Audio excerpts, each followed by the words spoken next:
اور اسی عمل سے پہلے زمین پر آکسیجن پیدا ہونا شروع ہوئی۔ یہی آکسیجن آہستہ آہستہ فضا میں جمع ہوئی اور زمین پر زندگی کے اگلے مرحلے کی تیاری ہوئی۔ پہلے بڑے جاندار۔ تقریباً 60 کروڑ سال پہلے سمندروں میں عجیب و غریب نرم جسم والے جاندار نمودار ہوئے۔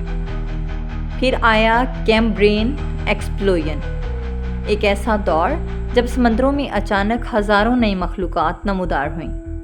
مچھلیاں، جھینگے، سمندری کیڑے اور بہت سے دوسرے جاندار۔ زمین پر پہلا قدم۔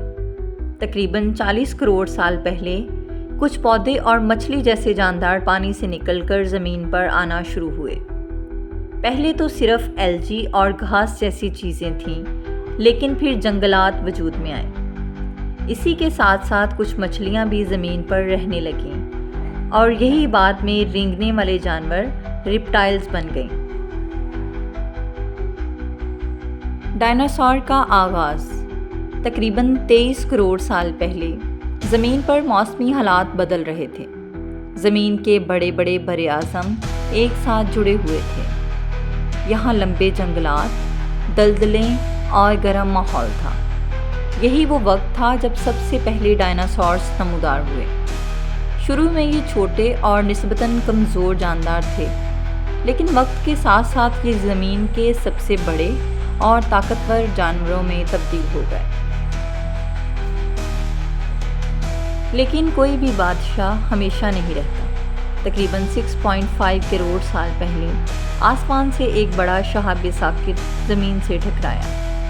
یہ ٹکراؤ اتنا زبردست تھا کہ آسمان پر دھول چھا گئی، سورج کی روشنی رک گئی اور زمین پر سردی چھا گئی۔ اسی واقعے نے ڈائناسورز کو ختم کر دیا، لیکن ان کی جگہ نئی مخلوقات نے لینا شروع کی، اور انہی میں سے ایک مخلوق تھی جسے ہم کہتے ہیں میملز، یعنی دودھ پلانے والے جاندار۔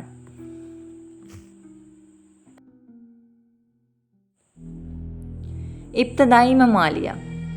جب ڈائناسورز ختم ہو گئے تو زمین پر چھوٹے چھوٹے ممالیہ جانوروں کو زندہ رہنے کا موقع ملا۔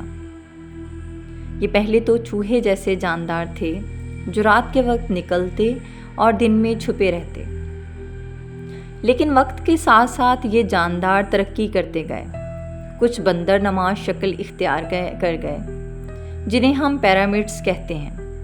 یہی پیرامڈز بعد میں انسان کی شروعات کی بنیاد بنے۔ پہلے انسانی جد۔ تقریباً 60 سال پہلے افریقہ کے جنگلات میں کچھ پیرامڈز نے سیدھا چلنا شروع کیا۔ یہ وہ لمحہ تھا جس نے انسان کی کہانی کو جنم دیا۔ یہ نہ زیادہ ذہین تھے، نہ زیادہ طاقتور، لیکن سیدھا چلنے کی وجہ سے ان کے ہاتھ آزاد ہو گئے۔ ان ہاتھوں سے انہوں نے لکڑیاں اور پتھر پکڑنا سیکھا۔ پتھر کے اوزار اور آگ۔ تقریباً 25 لاکھ سال پہلے انسان کے قدیم جد نے پہلی بار پتھر کو کاٹ کر اوزار بنایا۔ یہ اوزار جانوروں کا شکار کرنے اور خوراک کاٹنے کے کام آتے تھے۔ یہی تھا انسان کی عقل کا پہلا ثبوت۔ پھر ایک عظیم دریافت ہوئی، آگ۔ پہلے تو بجلی گرنے یا آتش فشاں کے دھماکے سے آگ نظر آتی تھی، لیکن بعد میں انسان نے پتھر رگڑ کر آگ جلانا سیکھ لیا۔ آگ نے انسان کو سردی سے بچایا، اندھیرے میں روشنی دی اور کھانے کو مزید بہتر بنا دیا۔ نیاندرتھل اور جدید انسان۔ تقریباً 2 لاکھ سال پہلے افریقہ میں ہومو سیپینز یعنی جدید انسان وجود میں آیا۔ یہ وہ انسان ہے جس سے آج ہم سب کا تعلق ہے۔ اسی دوران یورپ اور ایشیا میں ایک اور قسم کے انسان رہتے تھے جنہیں نیاندرتھل کہا جاتا ہے۔ یہ طاقتور اور سردی کے عادی تھے، لیکن ہومو سیپینز زیادہ ذہین اور تخلیقی تھے۔ آخر کار نیاندرتھل ختم ہو گئے اور صرف جدید انسان باقی رہ گیا۔ زبان اور آرٹ۔ انسان نے صرف شکار کرنا نہیں سیکھا، بلکہ بات چیت کرنا بھی شروع کیا۔ زبان نے انسان کو ایک دوسرے کے ساتھ منصوبے بنانے، کہانیاں سنانے اور علم منتقل کرنے کا موقع دیا۔ پھر انسان نے غاروں کی دیواروں پر تصویریں بنائیں۔ یہ پہلا آرٹ تھا، یعنی انسان صرف جینے کے لیے نہیں بلکہ سوچنے اور تخلیق کرنے کے لیے بھی آیا ہے۔ کھیتی باڑی اور بستیاں۔ تقریباً 10,000 سال پہلے انسان نے سب سے بڑی تبدیلی کی۔ اس نے شکار چھوڑ کر کھیتی باڑی شروع کی۔ انسان نے بیج اگانا اور جانور پالنا سیکھ لیا۔ کھیتی نے خوراک کو بڑھایا اور یوں انسان نے بستیاں بسا لیں۔ پہلی بار گاؤں اور شہر وجود میں آئے، یعنی انسان صرف جنگلوں کا باشندہ نہیں رہا بلکہ زمین کا مالک بن گیا۔ قدیم تہذیبیں۔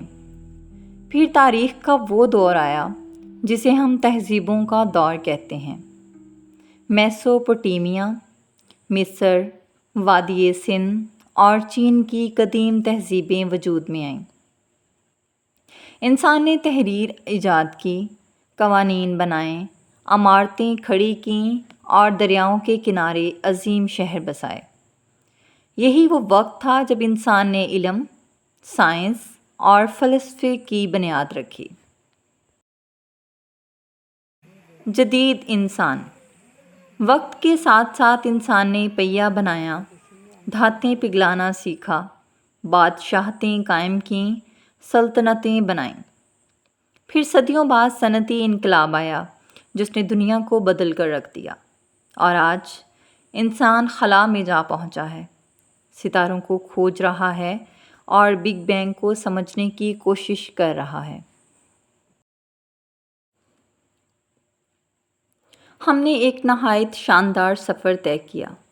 ہم نے دیکھا کہ کیسے بگ بینگ کے ایک لمحے نے وقت اور کائنات کو وجود دیا، کیسے اربوں کہکشائیں اور ستارے وجود میں آئے، کیسے سورج اور زمین بنے، کیسے زمین پر پانی اور فضا نے زندگی کو جنم دیا، کیسے جراثیم سے لے کر ڈائناسورز اور پھر ممالیہ جاندار پیدا ہوئے، اور آخر کار انسان نمودار ہوا جس نے نہ صرف زندہ رہنا سیکھا بلکہ سوچنا، تخلیق کرنا اور کائنات کو سمجھنا بھی سیکھا۔ سوچنے کی بات یہ ہے کہ ہم سب، آپ اور میں، ستاروں کی دھول سے بنے ہیں۔ وہی آئٹم جو کبھی کسی ستارے کے دل میں جلے تھے، آج ہمارے جسم کا حصہ ہیں۔ یعنی ہماری کہانی صرف زمین کی نہیں بلکہ پوری کائنات کی کہانی ہے۔ کائنات ہمیں یہ سبق دیتی ہے کہ کچھ بھی ہمیشہ ایک سا نہیں رہتا۔ ہر چیز بدلتی ہے، بڑھتی ہے اور ارتقاء کے عمل سے گزرتی ہے، اور یہی ارتقاء ہمیں یہاں تک لے آیا ہے۔ ہم وہ مخلوق ہیں جو اپنے ماضی کو سمجھ کر اپنے مستقبل کو بہتر بنا سکتی ہے۔ یہی وہ بات ہے جو انسان کو باقی مخلوقات سے ممتاز کرتی ہے۔ یہ تھا بگ بینگ سے انسان تک کا حیرت انگیز سفر، ایک ایسا سفر جو اربوں سال پر محیط ہے، لیکن ہمیں یہ سکھاتا ہے کہ زندگی کتنی قیمتی ہے اور علم حاصل کرنا کتنا ضروری ہے۔ اگر آپ کو یہ ویڈیو پسند آئی ہو تو لائک کیجئے، دوستوں کے ساتھ شیئر کیجئے، اور مزید ایسے نالج فل ویڈیوز کے لیے اردو نالج ہب کو سبسکرائب کرنا مت بھولیے گا۔ اللہ حافظ۔